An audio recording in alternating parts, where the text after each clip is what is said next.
हा व्हिडिओ अचानक तुझ्यासमोर आलेला नाही. हा साक्षात बाळू मामांचा आदेश आहे. म्हणून शेवटपर्यंत बघ भावा.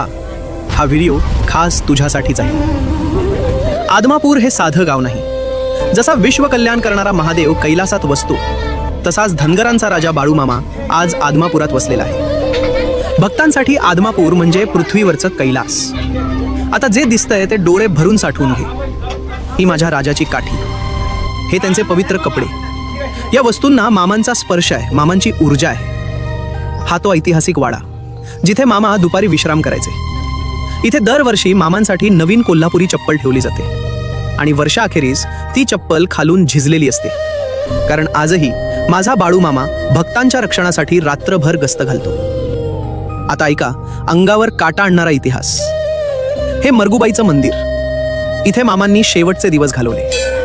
याच ठिकाणी मामांनी सांगितलं होतं, माझी समाधी तिथे बांधा. आणि आज जिथे मामांनी बोट दाखवलं, तिथेच आदमापूरची भव्य समाधी उभी आहे. मामांचा शब्द कधीच खाली पडत नाही. तुमच्या एका सबस्क्राईबमुळे बाळू मामांचे चरित्र जगभरात पोचेल. या पुण्यकर्मात सहभागी व्हा आणि आत्ताच बाळू मामांच्या चॅनलला सबस्क्राईब करा. ए काळ्या विठ्या, मी मुद्दाम तुझ्या दर्शनासाठी इतक्या दूरून आलोय आणि तू माझ्या घरावर दरवडा गाडू देतोस होय? मंदिरातले सगळे स्तब्ध. कोणालाच कळेना मामा असं का बोलले, काय घडलं असेल. यात्रेचा कार्यक्रम ठरल्यानुसार संपला. मामांसह भक्त मंडळी आदमापुरात परतली. चहा पाणी झालं. मामा निवांत बसले आणि तेवढ्यात तळावरच्या मंडळींकडून समजले, त्या दिवशीच ज्या दिवशी पहाटे 4च्या सुमारास मामांनी पंढरपुरात महापूजा करविली होती, त्याच रात्री मध्यरात्र उलटताच काही दरोडेखोरांनी बकऱ्यांच्या तळावर धाड घातली. किमती माल, उत्तम बकऱ्या सगळं लुटण्याचा खूप प्रयत्न केला.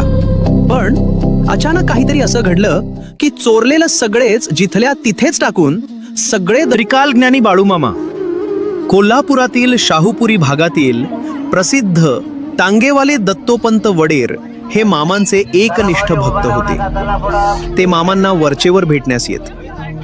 अखेरच्या भेटीच्या वेळी ते मामांना नमस्कार करत असताना डोक्यावरचा पटका पडला.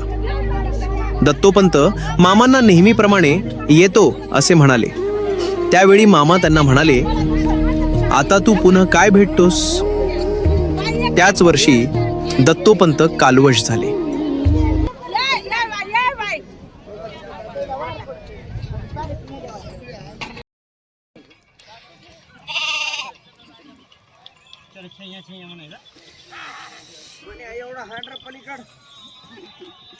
पाटील